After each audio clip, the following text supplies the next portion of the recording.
नमस्कार, आप देख रहे हैं एनबी न्यूज और मैं हूं आपके साथ योगेश पांडे। उत्तर प्रदेश के चुनावी समर के बीच अब सियासत के दिग्गजों ने पंजाब का रुख किया है। गृह मंत्री अमित शाह आज पंजाब के दौरे पर रहेंगे और इसके साथ ही कांग्रेस नेता प्रियंका गांधी और आम आदमी पार्टी के मुखिया केजरीवाल आज पंजाब में प्रचार के लिए मैदान में उतरेंगे। आम आदमी पार्टी को पंजाब से बहुत उम्मीद है और इसलिए दिल्ली के मुख्यमंत्री अरविंद केजरीवाल परिवार सहित पंजाब में डेरा डाले हुए हैं। केजरीवाल 7 दिनों के पंजाब दौरे पर हैं। आज केजरीवाल अमृतसर में प्रेस कॉन्फ्रेंस करेंगे और उसके बाद अपने प्रत्याशी के लिए अमृतसर की विधानसभाओं में डोर टू डोर कैंपेन भी करेंगे। उसके बाद जनसभाओं को संबोधन करने का भी कार्यक्रम है। बीजेपी की तरफ से कल पीएम मोदी कमान संभालेंगे, तो आज देश के गृह मंत्री अमित शाह प्रचार करने में जुटे हुए हैं। अमित शाह दोपहर 12:15 पर लुधियाना में जनसभा को संबोधित करेंगे और उसके बाद अमित शाह की दूसरी रैली पटियाला में दोपहर 1:45 पर और शाम को 5:30 बजे अमृतसर में चुनाव प्रचार का कार्यक्रम है। अमित शाह गठबंधन के प्रत्याशियों के लिए वोट मांगेंगे। कांग्रेस महासचिव प्रियंका गांधी भी अपने प्रत्याशियों के लिए आज पंजाब की जनता के बीच नजर आएंगी। प्रियंका गांधी भी पंजाब में 3 अलग अलग जगह पर चुनावी सभाओं को संबोधित करेंगी और आज वो पंजाब के कोटपुरा में चुनावी सभा को संबोधित करेंगी। उसके बाद दोपहर 1 बजे धूरी में जनसभा करेंगी और उसके बाद दोपहर 3:30 बजे डेरा बस्सी में जनसभा को संबोधित करेंगी और उसके बाद शाम 6:30 बजे चंडीगढ़ से दिल्ली के लिए रवाना होंगी। कांग्रेस सत्ता में वापसी की लड़ाई लड़ रही है, तो इस बार पंजाब आप अकाली दल गठबंधन बीजेपी गठबंधन के साथ साथ किसान मोर्चे भी कांग्रेस के टक्कर में सामने हैं। लेकिन पंजाब की जनता ने किस पार्टी को सत्ता पर बिठाने का मन बनाया है, ये तो 10 मार्च को आने वाले नतीजों के बाद ही पता चल पाएगा।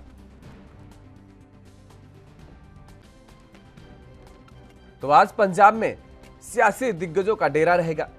केंद्रीय गृह मंत्री अमित शाह आज पंजाब में भारतीय जनता पार्टी के प्रत्याशियों के पक्ष में वोट मांगेंगे, तो वहीं प्रियंका गांधी भी आज पंजाब पहुंच रही हैं और पंजाब में कांग्रेस के कार्यकर्ताओं में जोश भरने का काम करेंगी। इसके साथ ही आम आदमी पार्टी के संयोजक अरविंद केजरीवाल लगातार पंजाब में डेरा डाले हुए हैं। 7 दिवसीय दौरे पर पंजाब में हैं और ऐसे में आज अरविंद केजरीवाल भी रैली को संबोधित करेंगे और उसके बाद अपने पार्टी के प्रत्याशियों के लिए डोर टू डोर वोट मांगेंगे। डोर टू डोर कैंपेन करेंगे अरविंद केजरीवाल। लगातार जिस तरीके से पंजाब की सियासत अब गर्माती चली जा रही है, दरअसल 20 फरवरी को पंजाब में मतदान होने हैं और उसके लिए सभी दलों के सियासी सूरमा अब मैदान पर उतरते नजर आ रहे हैं और अपनी पूरी ताकत झोंकते नजर आ रहे हैं। पंजाब की सरजमी पर सभी राजनेता उतरते नजर आ रहे हैं और सत्ता का ताज किसके सर सजेगा, ये तो आने वाला वक्त ही बताएगा और पंजाब की जनता ये तय करेगी कि आखिर पंजाब में राज कौन करेगा, कौन सा दल पंजाब को लेकर के चलेगा, पंजाब का विकास कौन सा दल कर सकता है। और उसी को लेकर के 20 फरवरी को पंजाब के मतदाता फैसला करेंगे और मतदान करेंगे, तो उसके बाद 10 मार्च को ये क्लियर हो पाएगा कि पंजाब में कौन सा दल राज करेगा। तो कल प्रधानमंत्री नरेंद्र मोदी की भी पंजाब में रैली होनी है, लेकिन उससे पहले केंद्रीय गृह मंत्री अमित शाह आज पंजाब के दौरे पर रहेंगे और ताबड़तोड़ रैलियों को संबोधित करेंगे। अलग अलग विधानसभाओं में उनके कार्यक्रम आयोजित किए जाने का फैसला किया गया है और तैयारियां जोरों पर चल रही हैं और ऐसे में भारतीय जनता पार्टी की तरफ से लगातार सियासी सूरमा उतर रहे हैं पंजाब की सरजमी पर और आज केंद्रीय गृह मंत्री अमित शाह खुद पंजाब दौरे पर रहेंगे। इस दौरान वो पंजाब की जनता से अपील करेंगे कि भारतीय जनता पार्टी के पक्ष में मतदान करें और भारतीय जनता पार्टी गठबंधन एनडीए की गठबंधन को मजबूत करने के साथ ही पंजाब में सरकार बनाने का काम करें। तो वहीं दूसरी तरफ कांग्रेस के लिए बड़ी चुनौती है। दरअसल कांग्रेस जिस तरीके से 5 सालों तक सत्ता में राज किया है और उसके बाद अब कांग्रेस के लिए एक बार फिर से सत्ता वापसी करना बड़ी चुनौती है। और ऐसे में प्रियंका गांधी भी आज पंजाब दौरे पर रहेंगी, अलग अलग जनसभाएं करेंगी, अलग अलग विधानसभाओं में जाएंगी और कांग्रेस के प्रत्याशियों के लिए वोट की अपील करेंगे। प्रियंका गांधी लगातार कांग्रेस को मजबूत करने में जुटी हुई हैं और इसी कड़ी में आज पंजाब दौरे पर रहेंगी। एक बार फिर से कांग्रेस सत्ता में वापसी कर सके, इसके लिए लगातार कांग्रेस के दिग्गज नेता पंजाब में चुनाव प्रचार प्रसार अभियान में लगे हुए हैं और उधर आम आदमी पार्टी के नेता भी लगातार ताबड़तोड़ रैलियां कर रहे हैं। आम आदमी पार्टी जिस तरीके से 2017 के विधानसभा चुनाव में मजबूती के साथ चुनावी मैदान में उतरे थे और ठीक ठाक मार्जिन के साथ 20 सीटों पर जीत दर्ज की थी, वहीं दूसरी बार विधानसभा चुनाव लड़ने जा रही अब पंजाब में आम आदमी पार्टी एक बार फिर से हुंकार भर रही है और यहां तक कि पंजाब में सत्ता पर काबिज होने तक के सपने संजो रही है। और ऐसे में अब देखने वाली बात यह होगी पंजाब में कि आखिर क्या वास्तव में आम आदमी पार्टी के जिस तरीके से सपने संजोए जा रहे हैं, आम आदमी पार्टी के नेता जिस तरीके से ये दावा कर रहे हैं कि पंजाब को विकास के मार्गदर्शन या पंजाब को विकास के रास्ते पर ले जाने का काम करेंगे, और ऐसे में क्या पंजाब की जनता आम आदमी पार्टी पर विश्वास कर पाएगी? क्या पंजाब की जनता आम आदमी पार्टी के नेता जो सपने देख रहे हैं, जो सपने संजोए हुए हैं, उनको साकार करने में मदद करेगी? ये भी आने वाला वक्त ही बताएगा।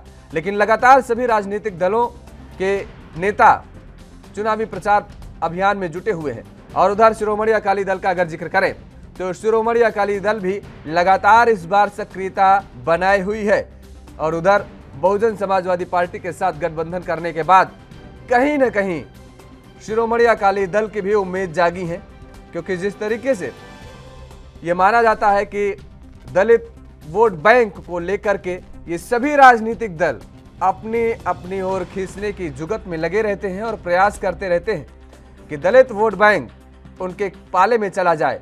तो ऐसे में अब ये माना जा रहा है कि बहुजन समाजवादी पार्टी के पंजाब में उतरने से कहीं न कहीं शिरोमणि अकाली दल को फायदा हो सकता है। और शिरोमणि अकाली दल इस बात की आस लगाए हुए बैठी है कि पंजाब में जिस तरीके से गठबंधन किया गया है और इस गठबंधन के बाद एक बार हो सकता है फिर से पंजाब की जनता इस गठबंधन पर विश्वास जताए और पंजाब की सत्ता उनको सौंप दे। लेकिन यह भी कह पाना अभी मुश्किल होगा कि क्या वास्तव में जिस आस में शिरोमणि अकाली दल बैठी हुई है उस आस को पंजाब की जनता पूरी कर पाएगी।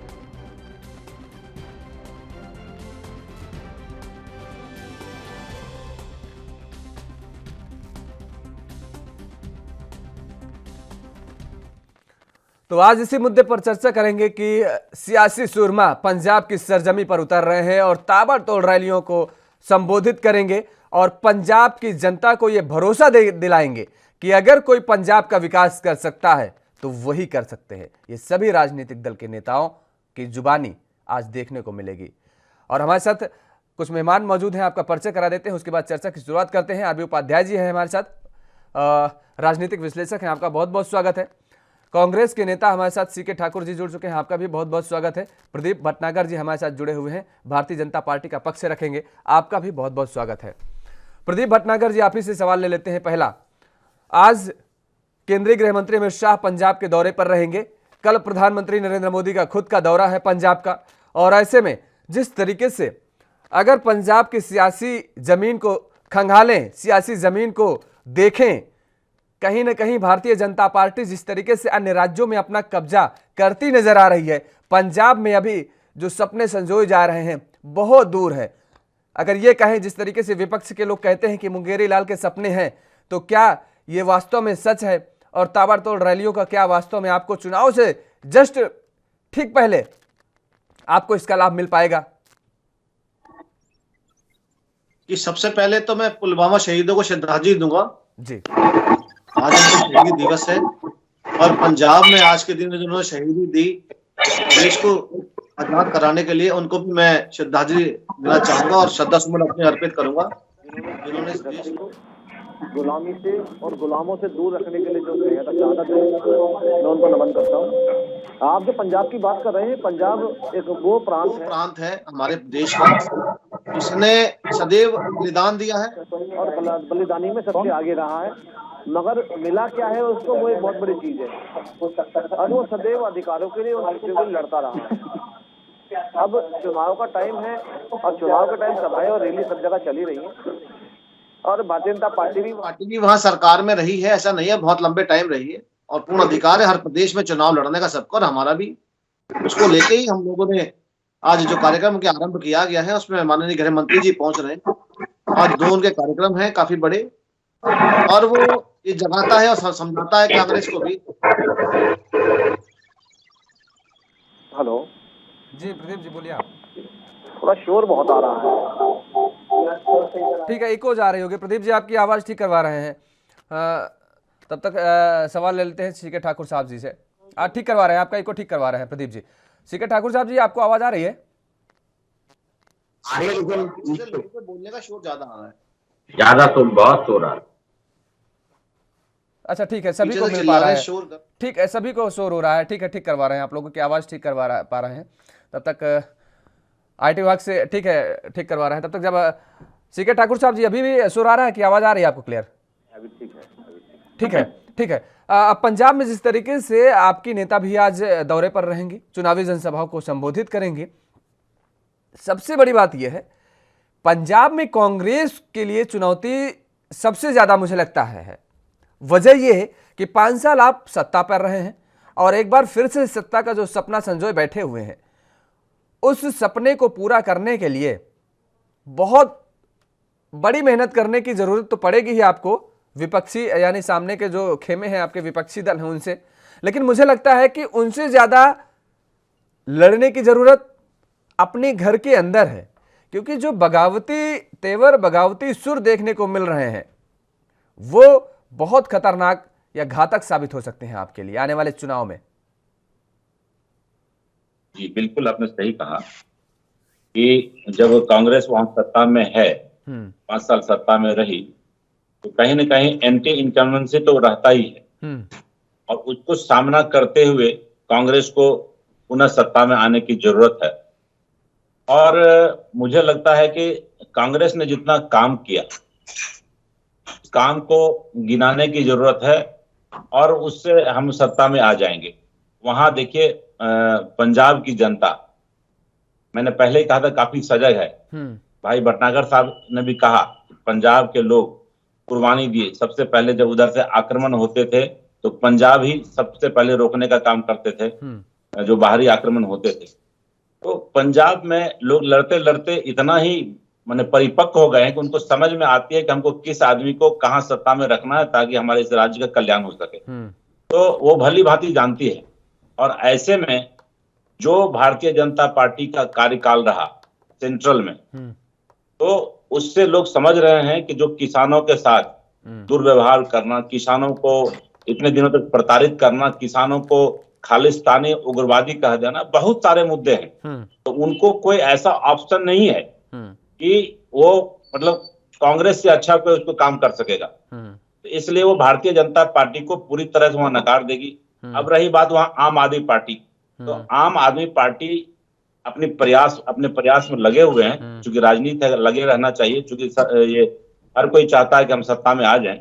तो आम आदमी पार्टी भी उस ढंग से नहीं कर पाएगी, लेकिन कांग्रेस ही पार्टी वहां अच्छा कर पाएगी और वहां से फिर सरकार बनेगी। लेकिन आपने एक बात और कहा कि कांग्रेस के अंदर अंतर कला है, ऐसा नहीं है। ये सब दिखाने की बात है।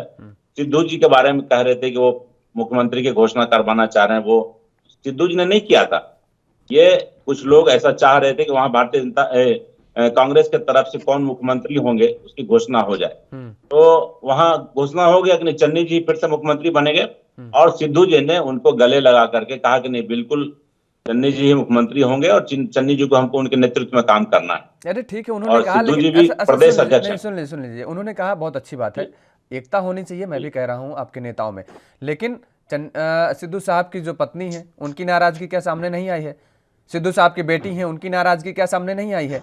उन्होंने कोई ऐसा तो है नहीं, मीडिया में आकर के सबके सामने उन्होंने किस तरीके से कहा कि पंजाब में जो है ब्लफ में रखा गया है जो सीनियर नेता हैं आपके कांग्रेस के, उनको, क्योंकि पढ़े लिखे को तरजीह देनी चाहिए, कौन पंजाब का नेतृत्व कर सकता है उसको तरजीह देनी चाहिए, जो कि नहीं हुआ।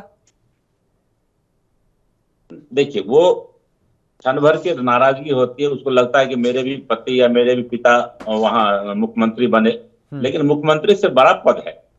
जो प्रदेश अध्यक्ष हैं सिद्धू जी, वो बड़ा पद है, वो मुख्यमंत्री के पैरेलल होते हैं, मुख्यमंत्री उनके आदेश का पालन करते हैं, क्योंकि संगठन सबसे बड़ा है, उसके बाद मुख्यमंत्री होता है, इसलिए वो कोई समस्या नहीं है, वो चलते रहता है, एक दो आदमी इधर उधर कहते ही रहते हैं। लेकिन जो इंटरनल स्थिति है कांग्रेस की वहां पर काफी सुदृढ़ है और काफी अच्छे कदम की ओर हम लोग बढ़ रहे हैं और वहां हमारी सरकार बनेगी कांग्रेस की।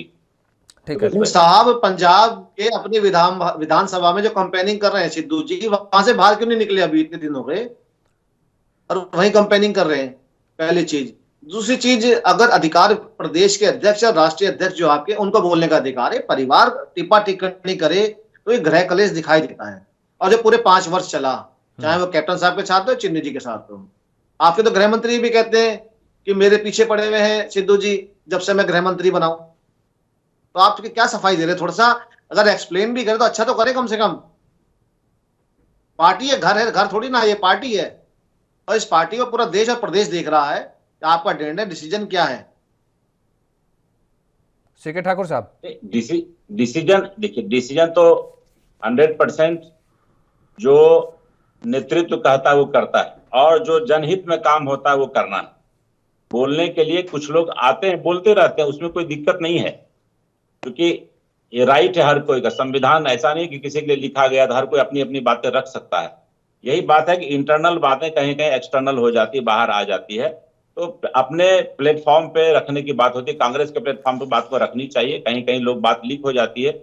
इसलिए आप देखेंगे कि जब हम लोग मीटिंग करते हैं तो सबसे पहले इंटरनल जब बातें होती है तो मीडिया के साथी को हम कहते हैं कि आप बाहर चले जाइए, जब हमारी बात खत्म हो जाए तो फिर आपसे बात शेयर करेंगे।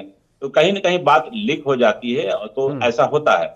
लेकिन ये लोकतंत्र है, हर किसी को अपना अपना अधिकार लेने का है। हर कोई चाहता है कि हम मुख्यमंत्री के पद पर जाएं, हर कोई चाहता है कि हम प्रधानमंत्री बने, तो ये होता नहीं है एक्चुअल में। और बात रखने की रखना ही चाहिए लोगों को। नाराजगी है तो अपने प्लेटफॉर्म पे रखने की जरूरत है, अपने घर में तो रखते हैं। चलिए ठीक है। प्रदेश की जनता का छलावा होना नहीं चाहिए ना। ठीक है यार, आते हैं प्रदीप जी आते हैं आपके पूरा। पास। एक कमेंट ले लेते हैं आरपी उपाध्याय जी से भी। आरपी उपाध्याय जी, जिस तरीके से अगर पंजाब का अगर जिक्र करें तो आज सियासी तड़का देखने को मिलेगा। सियासी तड़का देखने के साथ ही साथ बयानों के आज बाढ़ की बौछार भी एक दूसरे पर ये सभी सियासी सुरमा करेंगे, जाहिर तौर पर है। और सभी ये पंजाब की जनता को आश्वस्त करने का प्रयास करेंगे कि अगर पंजाब को विकास के रास्ते पर कोई ले जा सकता है तो वही ले जा सकते हैं, अपने आप को ही बताएंगे। तो ऐसे में अगर पंजाब के सियासी समीकरण को देखें तो क्या कहता है आपका नजरिया?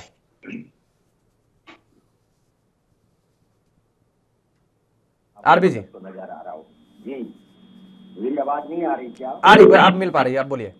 देखिए, ऐसा नहीं पार्टी का वहाँ पर कोई वर्चस्व नजर आ रहा है। मैं सबको सुन रहा था। देखिए, कांग्रेस में जिस तरीके से सिद्धू जी को लेके आए और कैप्टन अमरेंद्र को किनारे किया गया, तो प्रश्न चिन्ह वहीं लग गया। अदरवाइज कांग्रेस वहाँ वापसी कर रही थी।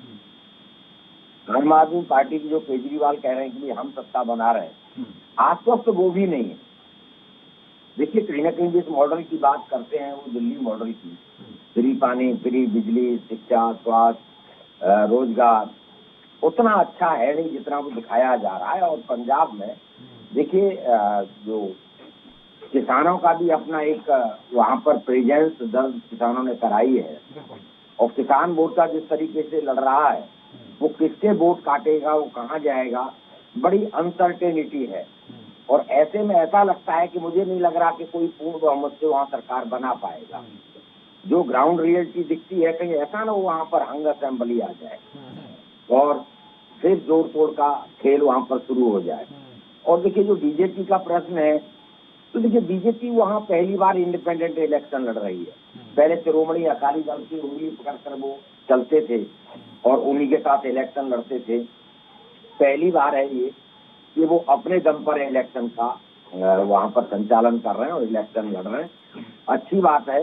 अगर वो सत्ता में नहीं आ पाए इस बार, तो डेफिनेटली लोकसभा के चुनाव में उनको उसका बेनिफिट मिलेगा या अगले उस चुनाव में बेनिफिट मिलेगा। अकाली दल, श्रोमणी अकाली दल और बीएसपी का जो गठबंधन है, देखिए जिस तरीके से वो ये सोच रहे हैं कि भी दलित वोट बैंक उनके साथ आ जाएगा, तो वहाँ कांग्रेस ने चन्नी जी को मुख्यमंत्री घोषित कर दिया। ऐसे में दलित वोट बैंक किधर जाएगा, कांग्रेस के पाले में जाएगा या श्रोमणी अकाली दल के साथ जाएगा, अभी ये कहना असंभव है। जो वोटर साइलेंट है, और देखिए वोटर के जो मुद्दे हैं, मेन मुद्दा है, उस पर कोई बात नहीं कर रहा है। आप देखेंगे वहाँ पर नशा एक बहुत बड़ी समस्या के रूप में उभर कर आ रहा है। पिछले इलेक्शन में वो एक मुद्दा था, 2017 में केजरीवाल भी ताल ठोक कर कहते थे कि हम जेल भेजेंगे और ये करेंगे, व्यक्ति विशेष को टारगेट करते थे, और उसके बाद उन्होंने माफी मांगी। अब वो किसी को टारगेट नहीं कर रहे हैं। अब उन्होंने अपना बिल्कुल जो लाइन है इलेक्शन की वो बदल ली है। कांग्रेस को बहुत खुश होने की जरूरत इसलिए नहीं है कि उनके अपने घर में ही जब से सिद्धू को लेके आए हैं तब से कांग्रेस वहां मजबूत नहीं हुई, बल्कि सिद्धू जी ने जितना कर सकते हैं उतना कांग्रेस को कमजोर किया है। पहले कैप्टन अमरिंदर की टांग खींचते रहे, अब चन्नी की टांग खींचते रहे। तो कांग्रेस को भी सोचना चाहिए कि चाहते क्या है वो, और जो आदमी बीजेपी का नहीं हुआ तो कांग्रेस को बहुत ज्यादा खुश होने की जरूरत नहीं है कि वो कांग्रेस का हो जाएगा। कहाँ चले जाएं, कहाँ उनसे क्या ऑफर आ जाए, तो उनकी प्रतिबद्धताएं कांग्रेस के प्रति नहीं है, उनकी प्रतिबद्धताएं अपने प्रति, अपने परिवार के प्रति और अपनी महत्वाकांक्षाओं के प्रति। कौन उन्हें सीएम बना देगा वो उसके पास चले जाएंगे, एक बार कहने की जरूरत है। और जब हंग असेंबली आती है ये देश, तो इस तरह के पासे फेंके जाते हैं, देखा जाता है कि भी कमजोर कड़ी कौन है। अगर ऐसा सिचुएशन आती है तो मैं समझता हूँ सिद्धू सबसे कमजोर कड़ी नजर आएंगे कांग्रेस में, और उन्हें कहीं अच्छा ऑप्शन मिलेगा वो वहां चले जाएंगे। मेरा ऐसा मानना है, बिल्कुल चले जाएंगे, डेफिनेटली जाएंगे। वो इंतजार नहीं करेंगे कि भी कांग्रेस मुझे कोई बहुत ऊंचा ओहदा दे दे या कोई सीएम बना दे। जहाँ से ज्यादा मिलने की कोशिश होगी वहां चले जाएंगे। और फिर राजनीति में हम देख रहे हैं कि राजनीति का व्यवसायीकरण हुआ है। अब राजनीति को लोग सेवा का माध्यम नहीं रहा है, अब तो व्यापार है। 2 करोड़ लगाओ, 50 करोड़ कमाओ, इसलिए बिक भी जाते हैं। उनकी प्रतिबद्धताएं किसी राजनीतिक पार्टी के लिए, किसी के प्रदेश के लिए नहीं है। हर राजनेता का चरित्र इस तरह का हो गया है कि वो राजनीति को व्यापार की तरह कुछ ज्यादा से ज्यादा कमाने के, और हो भी रहा है। मैं तो योगेश ये देख रहा हूँ, एक बार एमएलए का इलेक्शन लड़ देता है, एक बार प्रधान का इलेक्शन लड़ लेता है। उसको जब इलेक्शन लड़ता है तब देख लीजिए, और इलेक्शन के बाद 5 साल में कितनी कमाई करता है वो किसी से छुपा नहीं। अरे अरविंद उपाध्याय जी, आप इलेक्शन लड़ने के बाद, एमएलए बनने के बाद कह रहे हैं आपका तो बहुत बड़ा तजुर्बा है, इतने लंबे समय से न जाने कितने नेताओं को आते जाते और कहाँ कहाँ क्या क्या देखा होगा। मेरा इतना कम अनुभव है, इस दरमियान मैंने जो देखा कि पत्रिका, मतलब इतना कम अनुभव में, बहुत कम, अभी तो शुरुआत है। इस दौरान मैंने ये देखा कि जो नेता पार्टी, मैं प्रत्येक पार्टी की बात कर रहा हूँ, बीजेपी हो चाहे कांग्रेस हो या सपा हो। सोचिए, कांग्रेस सत्ता में नहीं है उत्तर प्रदेश में, मैं देखता था कि वो किसी के सहारे, किसी से लिफ्ट लेकर के आते थे पार्टी कार्यालय में, और उसके बाद वो वहां से जाने के लिए, अपने घर वापसी शाम को जाने के लिए, वो ये सोचते थे कि यहां से चौराहे तक कोई दिखावे में थोड़ा सा किसी का हम लिफ्ट ले लें, उसके बाद ऑटो पकड़ के चले जाएंगे। और आज वो इतनी बड़ी बड़ी गाड़ियों से आते हैं। ना तो उन्होंने पार्षदी का चुनाव लड़ा, ना तो उन्होंने विधायकी का चुनाव लड़ा, मतलब कोई चुनाव नहीं लड़ा। कहां से पैसा आ रहा है मुझे समझ ही नहीं आ रहा है। वो उनसे पूछा कि क्या कर रहे हो भाई? जनसेवा कर रहे हैं। अरे मुझे बताओ साला कि मैं भी जनसेवा करना शुरू कर दूं ऐसी? कौन सी जनसेवा है कि मतलब नेताओं का मैं बड़ा हतप्रभ होता हूं, सच बता रहा हूं। कलफ नहीं टूटता। उपाध्याय जी, आपने तो देखा होगा, कुर्ते का कलफ नहीं टूटता है, और इतनी महंगी महंगी गाड़ियों से आते हैं, इतनी जल्दी, मतलब कहां से इंस्टेंट लाभ, मतलब कि भगवान ही जाने। योगेश कि वे जो अपराधी होते हैं उनको संरक्षण देते हैं, वो लोग अपराध करते हैं, पैसा कमाते हैं, अपने नेता को देते हैं, अपने गॉडफादर को देते हैं, तो वो नेता ही अपने आप में एक आइडियल हो गया है। अब जो लोग हैं वो सोचते हैं कि पढ़ लिख कर और ये सब करने से कोई फायदा नहीं।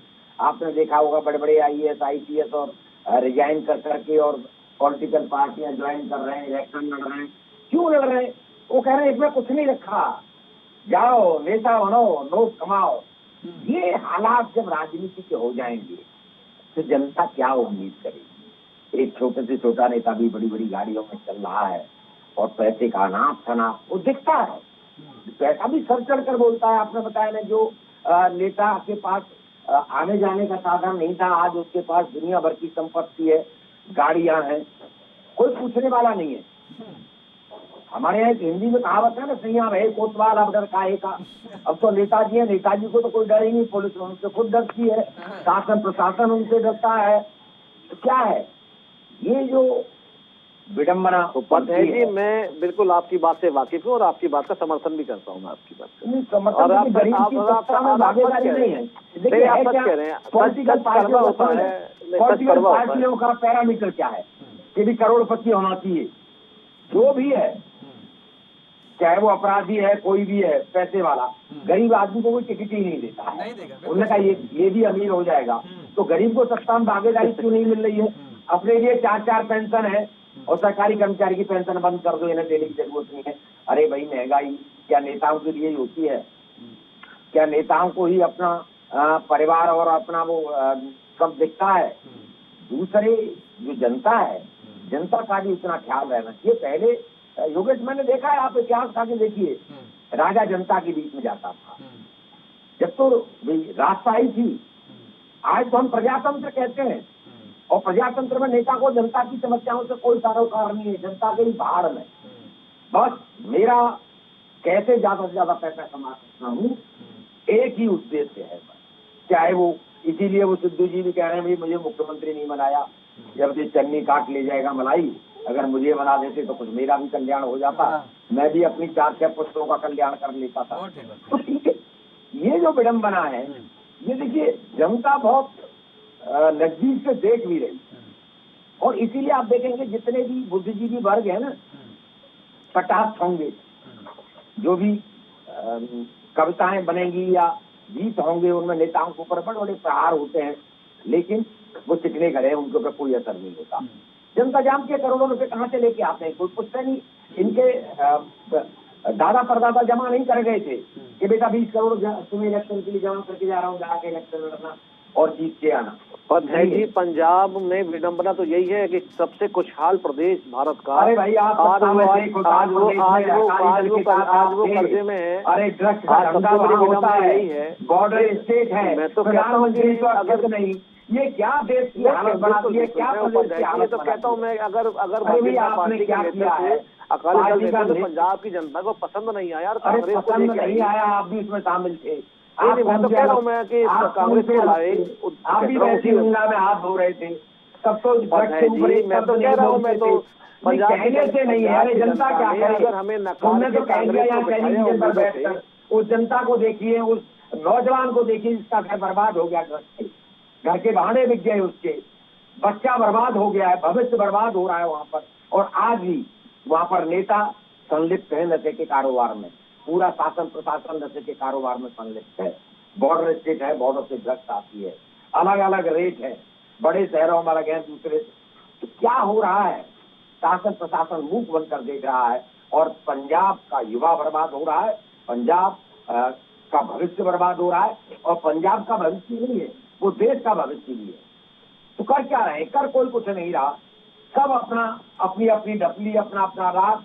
इस समय इलेक्शन चल रहा है, कैसे भी उल्लू बना के कह रहे हैं आंखों में धूल झोंको और बस एक बार सत्ता मिल जाती है। सत्ता मिल गई, फिर अपनी मौज है। 5 साल बाहर में गई जनता, कोई लेना देना नहीं है।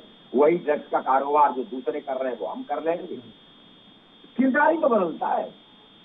मुझे बताएं भ्रष्टाचार में क्या होता है?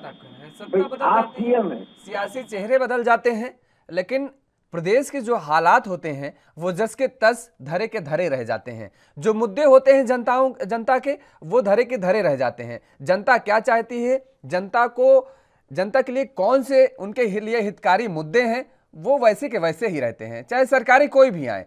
अब जिस तरीके से लेकिन पंजाब का जिक्र कर रहे हैं हम लोग, पंजाब में एक बहुत बड़ी बात, आपने बहुत अच्छी बात कही, जो मुझे भी यही आकलन लग रहा है देखने से आरबी उपाध्याय जी ने, कि पंजाब में अभी कोई ये कहे कि हम फुल फ्रेम में आ रहे हैं, सत्ता पर काबिज हो रहे हैं, तो ऐसा मुझे भी दिखाई दे नहीं रहा है। पंजाब में 1 हफ्ते चुनाव बचे हैं मतदान होने को, 20 तारीख को मतदान होना है पंजाब में। और ऐसे में जिस तरीके से अगर ये कहें कि मौसम में धूप भले ही अब होने लगी है, लेकिन सुबह शाम हल्की ठंडा हवाओं की वजह से धुंध छाया रहता है, वैसा ही कुहासा पंजाब की राजनीति भी देखने को मिल रहा है। कुछ क्लियर नजर नहीं आ रहा है कि होने वाला क्या है, और ये पंजाब की जनता तय करेगी। प्रदीप जी, बड़े मुद्दे हैं पंजाब के। आप कह रहे हैं कि ठीक है, नशे का व्यापार पंजाब में होता है, जिस तरीके से नशे के खिलाफ पंजाब का जनता, पंजाब की जनता कहें, पंजाब का युवा भी कहें, वो आवाज उठाता है, लेकिन उसी गड्ढे में पंजाब का युवा गिरता भी नजर आता है। आप भी सत्ता में रहे हैं, ऐसा नहीं है, अब आप सत्ता में नहीं है तो आप आरोप लगा रहे हैं, आरोप प्रत्यारोप का दौर ठीक है, लेकिन इसे कैसे सुलझाया जाए? आप विपक्ष में रहते हुए भी इस ओर कदम उठा सकते हैं, जरूरी नहीं कि आप सत्ता में हैं तभी। आप सुझाव दीजिए, अगर सुझाव नहीं होते हैं तो वो जनता के सामने आएंगे कि भाई हमने सरकार को ये सुझाव दिए, सरकार ने नहीं माने, तो सरकार खुद ही अगले चुनाव में डिसाइड कर लेगी। गलत कह रहे हैं? बिल्कुल बिल्कुल बिल्कुल योगेश जी, मैं अगर बताऊं आपको, तो देखो ठीक है, जब अकाली दल भारतीय जनता पार्टी की सरकार थी और जनता ने हमारे कामों को अच्छा नहीं माना और उन्होंने हमें नकारा समझ के हटा के कांग्रेस को बिठाया और बहुत उम्मीदों के साथ बिठाया। मगर अगर कांग्रेस को बिठाया, जो कांग्रेस का ग्रह कलेश जो पूरा 5 वर्ष बिता दिए, अगर उस पर निगाह डालें कि जितने नशीले लोग जो नशीले पदार्थों का काम करते थे, कम से कम 7,500 से ऊपर की FIR है जिसपे आज तक कार्रवाई नहीं हुई 5 वर्षों में। अगर इसमें नेता भी विपक्ष के अगर सम्मिलित थे तो उसमें क्यों नहीं सजा दी गई उनको? अभी जो उपाध्याय जी कह रहे, चन्नी जी आज 50 करोड़ के मालिक हैं, आज उनके भतीजे भांजे जो हैं करोड़ों रुपए के मालिक हो गए, जो रिप्लेसमेंट मुख्यमंत्री के रिश्तेदार हैं। ये चीजें समझने वाली हैं। आपने अगर आप करें रोजगार की बात, आप 25,000 रोजगार दे रहे थे 5 साल में, आपने एक भी नहीं दिया, आप कहां चले गए? पंजाब की जो धरती से बिजली बनती थी और वो पंजाब दिल्ली तक आती थी, आज बिजली के पैसे देने को नहीं है इनके पास, वादे बहुत ज्यादा कर दिए। इन चीजों में दिखता है कि कहीं ये लोग जो थे ये सत्ता में आए और सत्ता के लिए क्या क्या किया इन्होंने, ये चीज दिखे। क्योंकि कैप्टन साहब को काम नहीं करने दिया सिद्धू जी ने। सिद्धू जी चले जाते हैं पाकिस्तान और दुश्मनों से गले मिलते हैं और उन्हें अपना भाई बताते हैं और रिश्ता इतना पक्का बताते हैं कि ये तो मेरे भाई हैं। और एक उजागर और नई चीज हुई कि उनको मंत्री बनाने के लिए पाकिस्तान से फोन आया। लेकिन एक बात, हाँ, अच्छा ठीक है, विषय को लेकर अब तक अच्छा सोनिया जी ने कुछ नहीं बोला। प्रदीप जी ठीक है, अच्छा आएंगे, फिलहाल वक्त तो चला एक छोटे से ब्रेक का, ब्रेक के बाद फौरन हाजिर होते हैं और चर्चा को आगे बढ़ाएंगे।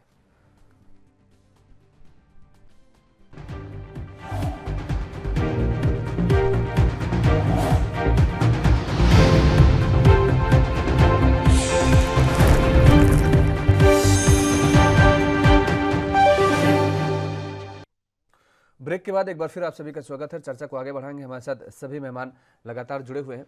सीके ठाकुर साहब जी आपके पास आएंगे, लेकिन उससे पहले एक छोटा सा कमेंट ले लेते हैं प्रदीप जी से। प्रदीप जी, आपने अभी कहा कि सिद्धू साहब के लिए फोन आया, कैप्टन साहब के लिए। मुझे लगता है आपको कैप्टन साहब से गठबंधन ही नहीं करना चाहिए। बताइए, वो मुख्यमंत्री रहते हुए पाकिस्तान से फोन आए और उसके बाद वो तब ना बताएं कि भाई फलाने व्यक्ति के लिए फोन आ रहा है और उसको सत्तासीन हम करने जा रहे हैं। उससे बड़ा धोखेबाज, उससे बड़ा मक्कार, उससे बड़ा झूठा कौन हो सकता है भाई? आप बताइए। मैं केवल कैप्टन के लिए नहीं कह रहा हूं, मैं सभी के लिए कह रहा हूं। अगर ऐसा होता है कि पाकिस्तान जैसे नापाक देश से किसी व्यक्ति के लिए फोन आए और हम इतनी अहम जिम्मेदारी के साथ इतनी अहम कुर्सी पर बैठे हुए हैं, प्रदेश का नेतृत्व कर रहे हैं, और उसके लिए तब हम चुप्पी साधे रहते हैं, मौन साधे रहते हैं। जब हम सत्ता से बाहर हो गए, हमको बाहर कर दिया गया, अब हम विपक्ष के तौर पे भूमिका निभा रहे हैं, तब हम बता रहे हैं कि नहीं पाकिस्तान से साफ फोन आया था। ये तो बहुत बड़ा अपराध है।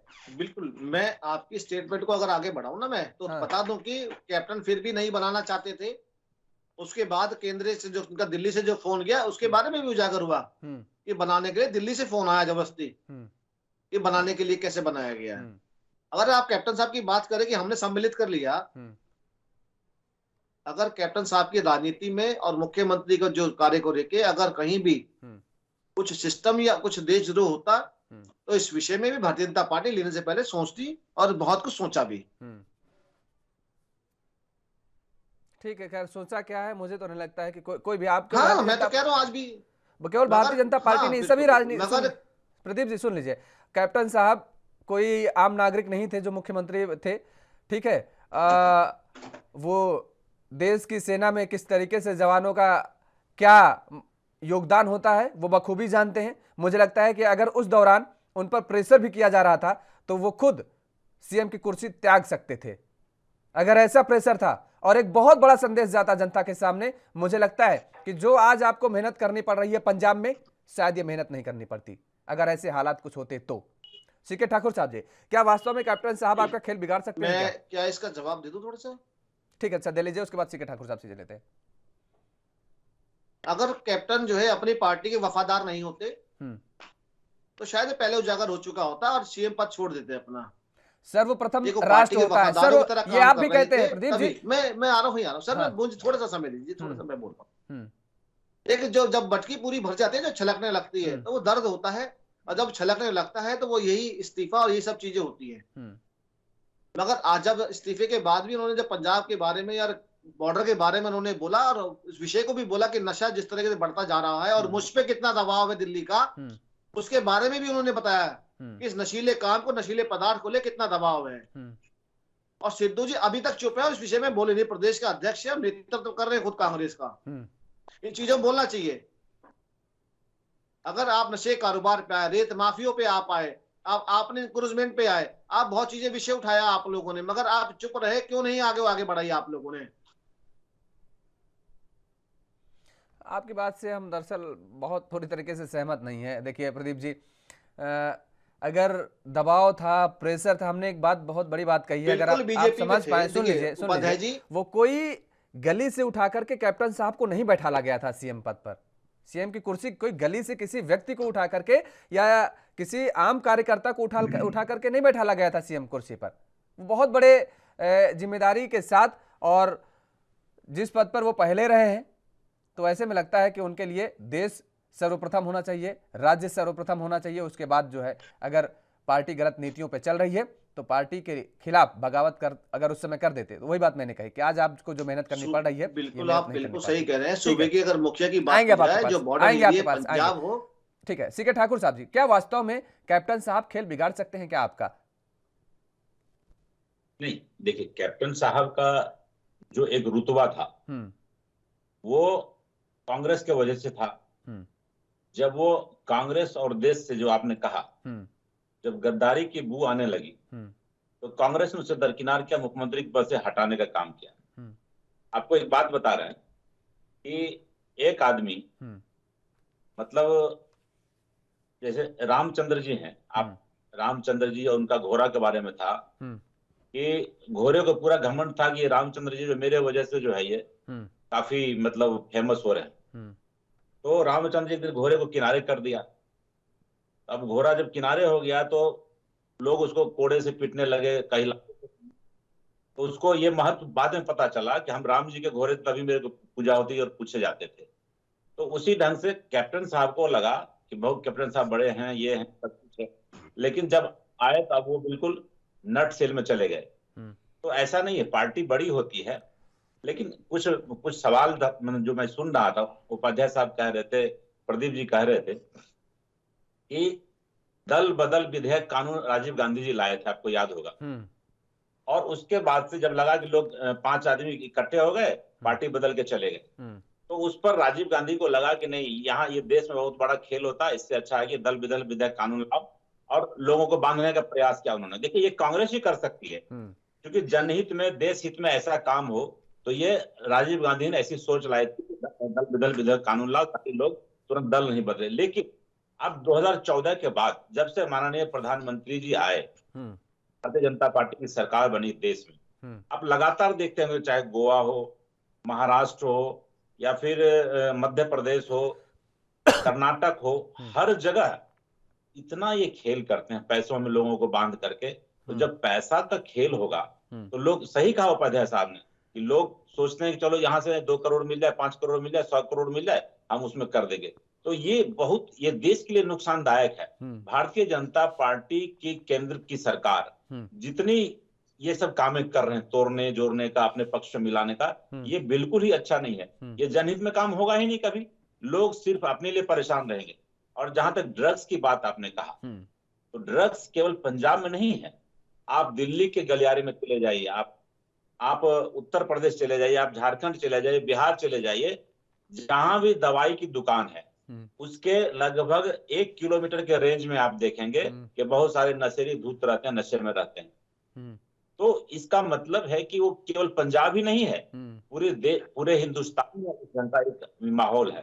तो उसको क्या है ना, कि मतलब ये नहीं कह रहा हूं कि भारतीय जनता पार्टी केंद्र की सरकार ही करे, राज्य सरकार से एक समन्वय बना करके इसमें करना चाहिए। लेकिन क्या करेंगे, ये हर जगह जो है ना, कहते हैं कि कुएं में भंग पड़ी है। तो किसको रोक सकते हैं, ये समझ में नहीं आ रहा। सिर्फ पंजाब ही नहीं है इसमें, ये पूरा देश के एक एक राज्य है इससे। तो इसलिए केंद्र से एक नीति बने। आप जानते हैं कि ड्रग्स को रोकने का कानून है, सब कुछ है, होटलों में लिखाया जाता है कि आप यहाँ, मेरे यहाँ कोई शराब और नशे का काम नहीं होता, लेकिन हर जगह है। तो उसको रोकने की एक नीति बननी चाहिए, पंजाब ही नहीं, हर राज्यों में बनी। तो ये चिंता का विषय तो है ही। लेकिन आज जब पंजाब के चुनाव में हम जाते हैं, तो पंजाब में देखिए, माननीय अभी जो पैसे की बात आई, तो माननीय गृह मंत्री जी आज वहां जा रहे हैं।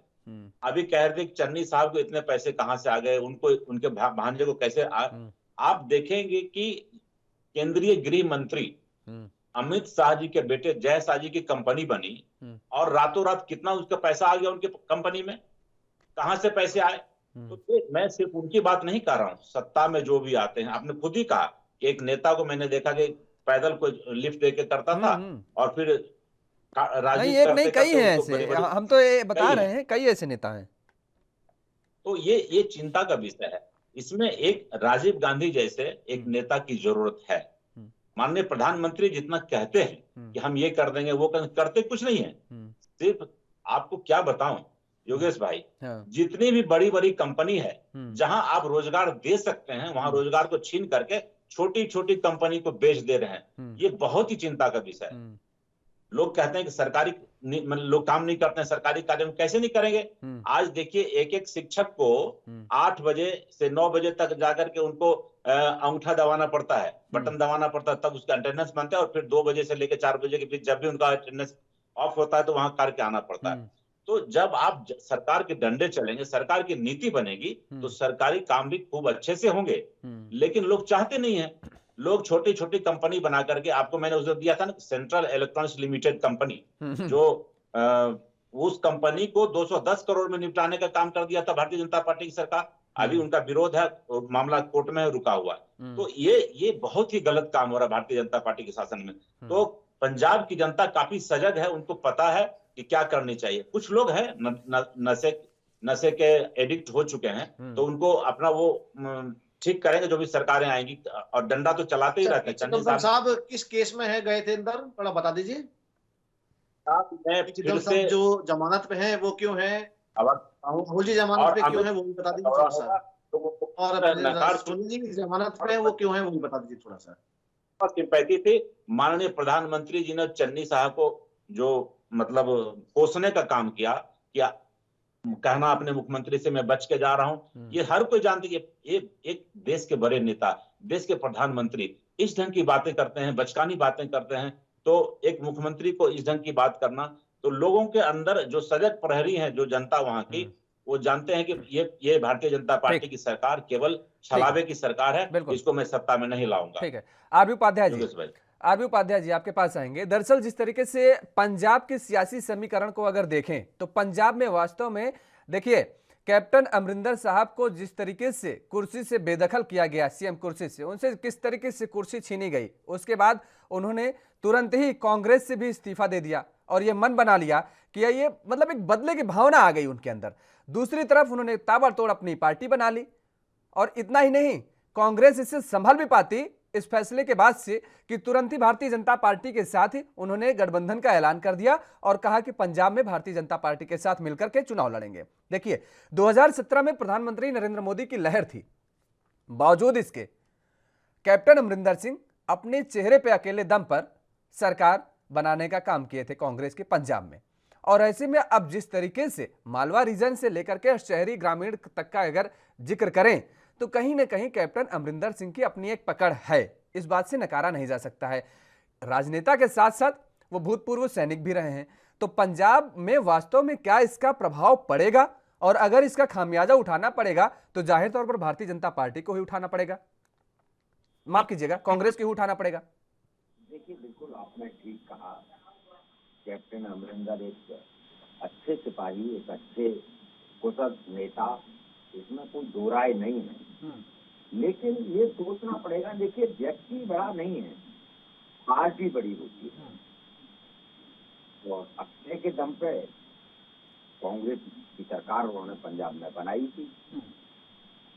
ये बात अलग है कि कांग्रेस अपने नेताओं को संभाल कर रख नहीं पाती, चाहे वो कैप्टन हो, चाहे वो सिंधिया हो।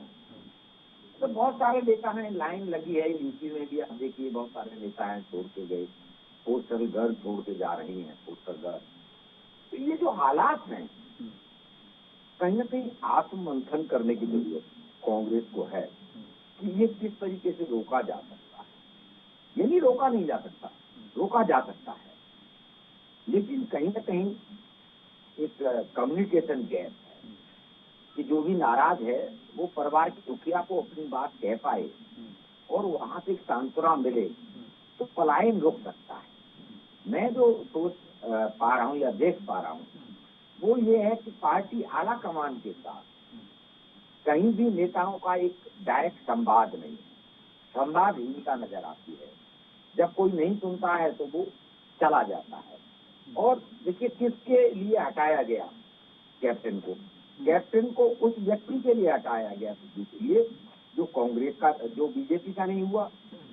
बीजेपी को छोड़ के और बीजेपी को गालियां, तो उसके बाद आम आदमी पार्टी में सिद्धू ने कोशिश की। पिछले इलेक्शन में बहुत सारी सरगर्मियां, बहुत सारी खबरें आ रही थी कि सीएम कैंडिडेट वहां उन्हें अगर डिक्लेयर कर दिया जाता तो वो आम आदमी पार्टी में जाने को तैयार थे, लेकिन आम आदमी पार्टी ने सीएम सीट और उतनी तक जो नहीं दी वो कांग्रेस में आ गए। तो कांग्रेस में आके भी उन्होंने कांग्रेस का क्या भला किया, अच्छा किया आम आदमी पार्टी ने उनको नहीं लिया, नहीं तो वहां भी वो वही चिंगारी से आग लगा देते अपना कोई। और देखिए होता क्या है, जब आप किसी पार्टी में आ गए तो वो पार्टी सर्वोपरि है, लेकिन यहाँ भी आप देखेंगे सिद्धू जी अपने आप को सर्वोपरि मानते हैं, कोई आला कमान नहीं, कोई कुछ नहीं, बस मैं हूँ, जो कुछ हूँ मैं ही करूँगा। तो कैप्टन अमरिंदर के बीजेपी में जाने से बीजेपी को भी वहां पर देखिए कोई एक फेस की जरूरत थी। क्यों, जिस तरह अकाली के साथ मिलकर वो सरकार में रहे, लेकिन उनका कोई फेस नहीं बन पाया था। अकाली दल के अपने फेस थे, कांग्रेस का अपना फेस था, लेकिन आप देखेंगे आम आदमी पार्टी ने भगवंत मान को अपना फेस बना दिया, लेकिन बीजेपी के पास कोई अपना फेस नहीं था। तो उन्होंने सोचा चलो ठीक है, कांग्रेस से आ रहे हैं, इनको ही अपना फेस मानकर इनके साथ ही मिलकर एक इलेक्शन लड़ लेते हैं, आगे फिर देखा जाएगा। और फिर बीजेपी में कोई नया नहीं है कैप्टन अमरिंदर का जाना। आप उत्तराखंड में देखिए, पूरे कांग्रेस के जो भी मंत्री थे, जब वो कांग्रेस की गवर्नमेंट में थे मंत्री, तो उनको भ्रष्टाचार और सीबीआई की इंक्वायरी की बात करते थे, और वो सारे बीजेपी में आगे, बीजेपी ने सबको ले लिया, सारे इलेक्शन जीते और उनको मंत्री बनाया गया। तो एक स्ट्रेटेजी कहीं ना कहीं बीजेपी की रहती है कि कांग्रेस से जो भी आ गया उसे हाथों हाथ लो और उसको टिकट भी दे दो, लड़ा भी दो और पूरी सहानुभूति दिखाओ, और अपना काम जब निकल जाए तो साइड में भी लगा दो। तो कैप्टन साहब के लिए भी वहाँ कोई भविष्य नजर मुझे नहीं आता है।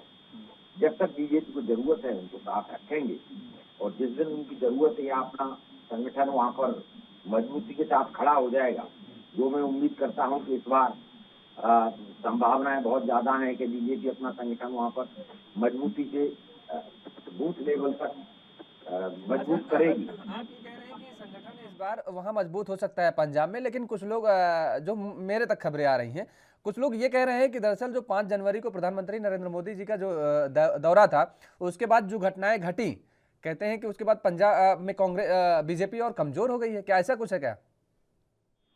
मैंने कहा देखिए बीजेपी का जनाधार वहाँ पर नहीं है और माननीय प्रधानमंत्री का वापस आने का रीजन भी यही था कि जो भीड़ वहाँ पर होनी चाहिए थी वो भीड़ नहीं जो पाई नहीं, चाहे वो जो वो भीड़ नहीं थी वो तो ठीक है, लेकिन ये जो पूरा घटनाक्रम था, उसके बाद बीजेपी ने अपनी पैठ जमाने की कोशिश की पंजाब में इसी जरिए, लेकिन कहते हैं कि इसके जरिए पंजाब में बीजेपी को और नुकसान हो गया है, फायदा होने की जगह।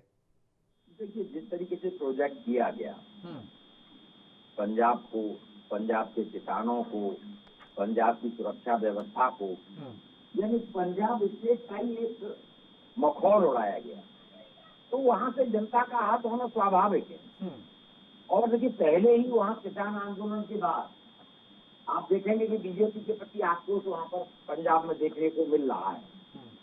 उसके बाद जब ये घटना घटी माननीय प्रधानमंत्री वाली, तो इसके लिए दूरगामी परिणाम है में सामने आए कि किसान और वहाँ का आवाम, वहाँ की जनता कहीं न कहीं और ज्यादा नाराज हुई, लेकिन इसके साथ साथ कुछ लोगों की सिंपैथी भी मिली, सहानुभूति भी थी कि भी प्रधानमंत्री के साथ ठीक व्यवहार नहीं किया गया या प्रधानमंत्री को सुरक्षा नहीं दी गई, तो कुछ लोगों की चिंता थी कि जहाँ फायदा होता है वहाँ नुकसान भी है। ये आकलन तो अभी इलेक्शन के बाद हो पाएगा कि बीजेपी वहाँ कितनी वोटों की गिनती होगी, पता लगेगा बीजेपी ने क्या खोया क्या, और बीजेपी क्या सभी पॉलिटिकल पार्टियों का असली जो रिजल्ट आएगा वो बताएगा किसने क्या खोया है क्या पाया है।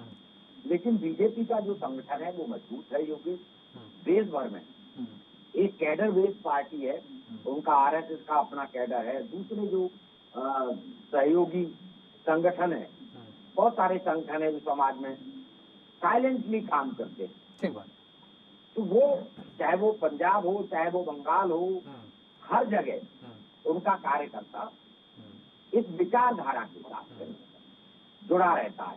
ये बात अलग है कि जब कांग्रेस से आए हुए लीडरों को टिकट दे दिया जाता है, उन्हें तवज्जो दी जाती है, तो बीजेपी का कार्यकर्ता भी हताश और निराश होता है, जो स्वाभाविक है निराश होना। कल तक वो जिसके खिलाफ वोट मांग रहा था, जिसकी मुखालफत कर रहा था, आज उसके लिए वोट मांगेगा। तो देखिए पार्टियां नहीं सोचती है, पार्टी आला कमान नहीं सोचती है। पार्टियां दरअसल अपने फायदे के लिए सोचती हैं कि उनको फायदा कहां से हो सकता है, उनका प्रत्याशी जीत कहां से सकता है, वो केवल अपना ही सोचती हैं। आते हैं आरबी जी आपके पास फिर से। प्रदीप जी 1.5 मिनट में आप अपनी बात रखिएगा। पंजाब में देखिए किसान मोर्चा मैदान में उतर चुका है और इसका नुकसान मुझे लगता है राजनीतिक तौर पर, मतदाताओं के तौर पर जो मतदान किया जाएगा 20 फरवरी के, वो आपको नुकसान ज्यादा नहीं होगा अन्य दलों की अपेक्षा, तो इसका क्या फायदा आप उठा पाएंगे? अगर जैसे मैं उपाध्याय जी बोल रहे थे, थोड़ा बता दो, जब प्रधानमंत्री एक सभा और कार्यक्रम करने रैली करने गए थे, कभी कांग्रेस की जो सत्ता बैठी थी, सरकार बैठी थी, कभी उसके मुंह में हाथ डाल के हलक से बात तो निकलवाई जाए कि 3,500 बसों से ऊपर जो सभा में जा रही थी प्रधानमंत्री जी क्यों रोकी गई, पुलिस को कठपुतली की तरह क्यों यूज किया गया। कल फिर पंजाब जा रहे हैं माननीय प्रधानमंत्री जी, देख लीजिए कार्यक्रम में कितनी भीड़ होगी। और मैं थोड़ा बता दूं उपाध्याय जी को, भारतीय जनता पार्टी पे विधानसभा चुनाव लड़ने के लिए 4,500 प्रत्याशियों ने आवेदन करा है।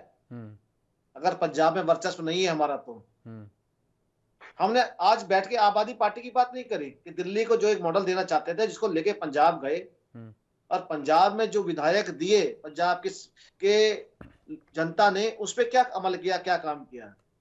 ठीक, क्या वादे कागजों में ही है। ठीक है, ठीक है, उस पर भी सीके ठाकुर साहब जी कुछ कह रहे थे योगिन जी आप। ठीक है, आ गई आपकी बात, आ गई। सीके ठाकुर साहब जी, किसानों का मोर्चा जो मैदान में उतर रहा है, क्या सबसे बड़ा नुकसान आपको होगा?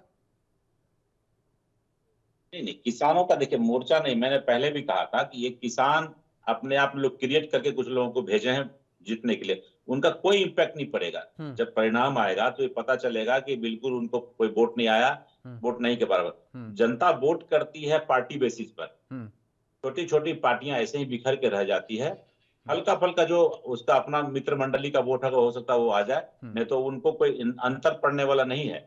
यहाँ बिल्कुल पार्टी बेसिस पे लड़ाई होगी और विकास का काम जो कांग्रेस ने किया, जितना अच्छा काम किया उस पर उनको ठीक है, कांग्रेस विकास को के वोट मुद्दे मिलने पर जा होगी, रहा ये तो आज देखने को मिल जाएगा क्योंकि सभी राजनीतिक दल के नेता आज पंजाब पहुंच रहे हैं। कौन विकास की बात करेंगे? ठीक है, आरबी उपाध्याय जी, आप भी कम शब्दों में बात रखिएगा। सबसे बड़ा नुकसान किसको होगा? किसानों की पार्टी उतारने के बाद। देखिए, कांग्रेस को और आम आदमी पार्टी को बिल्कुल नुकसान होगा, क्योंकि किसान था वो किसान बीजेपी को, जो नाराज किसान था वो बीजेपी को वोट नहीं कर रहा था, वो कहीं ना कहीं आम आदमी पार्टी, अकाली दल या कांग्रेस को वोट करता। लेकिन जब वो अलग इंडिपेंडेंट इलेक्शन लड़ रहा है तो वोट कहीं ना कहीं कटेगा, और वो वोट जो कटेगा इन्हीं तीनों पार्टियों का कटेगा। अब किसका ज्यादा, देखिए कहीं ना कहीं कांग्रेस का सपोर्ट किसान आंदोलन से था, और उसी के दम पर कांग्रेस ये उम्मीद करती थी कि किसान उसको वोट करेगा। जो किसान के साथ बीजेपी का 36 का आंकड़ा है, उसका बेनिफिट कहीं ना कहीं अमरिंदर ये लगा के चल रहे थे गणित कि उसका बेनिफिट कांग्रेस को मिलेगा। लेकिन जब अलग वो अपना इलेक्शन लड़ रहे हैं तो वो वोट कहीं ना कहीं किसी न किसी पार्टी का तो होगा। बीजेपी से तो नाराज थे, तो बीजेपी का वोट बैंक तो हो नहीं सकता। तो डेफिनेटली मैं ये कहूंगा कि अन्य पार्टियों को किसान मोर्चा के लड़ने से नुकसान देखने को मिलेगा। पार्टी माने या न माने, बिल्कुल ठीक बात है कही, क्योंकि बीजेपी को तो वैसे भी, बीजेपी से अगर नाराज थे तो बीजेपी को मतदान करता नहीं, अन्य दलों को करता, तो जाहिर तौर पर वोट बैंक कटेगा तो उन्हीं का कटेगा। आप तीनों मेहमानों को हमारे साथ जुड़ने के लिए बहुत बहुत शुक्रिया इस चर्चा में। तो जिस तरीके से आज पंजाब में सियासी सूरमा उतर रहे हैं, सभी राजनीतिक दल के जो दिग्गज हैं वो अपनी पूरी ताकत झोंकेंगे, और साफ तौर पर यह नजर भी आ रहा है और पहले भी आया है कि आज जिस तरीके से चुनावी रैलियां होंगी, इन चुनावी रैलियों में बयानों के बाण आज छोड़े जाएंगे, और सबसे बड़ी बात देखने वाली ये होगी कि आखिर पंजाब के विकास की बात कौन सा दल करता है।